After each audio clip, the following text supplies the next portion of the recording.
আসসালামু আলাইকুম সবাইকে। আপনারা দেখতে পাচ্ছেন যে কেন্দ্র দখল করার জন্য কিন্তু বিক্ষোভকারী আন্দোলনকারীরা কিন্তু আপনারা দেখতে পাচ্ছেন ব্যায়ামগঞ্জ পাইলট উচ্চ বিদ্যালয়ে যে কেন্দ্র রয়েছে সেই কেন্দ্রে প্রবেশ করেছে। আর সেখানে আপনারা দেখতে পাচ্ছেন সেনাবাহিনী বিজেপি সহ তারা কিন্তু বাধা প্রদান করছেন এবং কি যারা বিক্ষোভকারীরা রয়েছেন তাদের হাতে কিন্তু দেশীয় নানা ধরনের অস্ত্র রয়েছে। সেনাবাহিনী কিন্তু তাদেরকে বাধা প্রদান করছেন। আপনারা দেখতে পাচ্ছেন এই দিক দিয়ে আপনারা দেখতে পাচ্ছেন তাদের যে লিডার রয়েছে তারা বলতেছে আয় ভিতরে আয়। ঠিক আছে, আপনারা দেখতে পাচ্ছেন কেন্দ্রে কিন্তু ইতিমধ্যে সেনাবাহিনীর যে হেলিকপ্টার সেটা কিন্তু চলে এসেছে।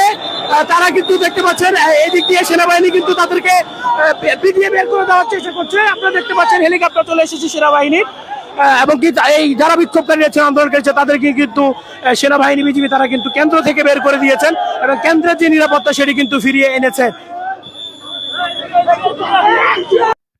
আসসালামু আলাইকুম সবাইকে। আপনারা দেখতে পাচ্ছেন যে কেন্দ্র দখল করার জন্য কিন্তু বিক্ষোভকারী আন্দোলনকারীরা কিন্তু আপনারা দেখতে পাচ্ছেন ব্যায়ামগঞ্জ পাইলট উচ্চ বিদ্যালয়ে যে কেন্দ্র রয়েছে সেই কেন্দ্রে প্রবেশ করেছে। আর সেখানে আপনারা দেখতে পাচ্ছেন সেনাবাহিনী বিজেপি সহ তারা কিন্তু বাধা প্রদান করছেন এবং কি যারা বিক্ষোভকারীরা রয়েছেন তাদের হাতে কিন্তু দেশীয় নানা ধরনের অস্ত্র রয়েছে। সেনাবাহিনী কিন্তু তাদেরকে বাধা প্রদান করছেন। আপনারা দেখতে পাচ্ছেন এই দিক দিয়ে আপনারা দেখতে পাচ্ছেন তাদের যে লিডার রয়েছে তারা বলতেছে আয় ভিতরে আয়।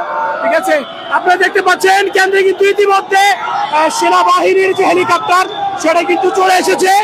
তারা কিন্তু দেখতে পাচ্ছেন এই দিক দিয়ে সেনাবাহিনী কিন্তু তাদেরকে পিটিয়ে বের করে দেওয়ার চেষ্টা করছে। আপনারা দেখতে পাচ্ছেন হেলিকপ্টার চলে এসেছে সেনাবাহিনীর এবং কি এই যারা বিক্ষোভকারী আছেন আন্দোলন করেছে তাদেরকে কিন্তু সেনাবাহিনী বিজিবি তারা কিন্তু কেন্দ্র থেকে বের করে দিয়েছেন এবং কেন্দ্রের যে নিরাপত্তা সেটি কিন্তু ফিরিয়ে এনেছে।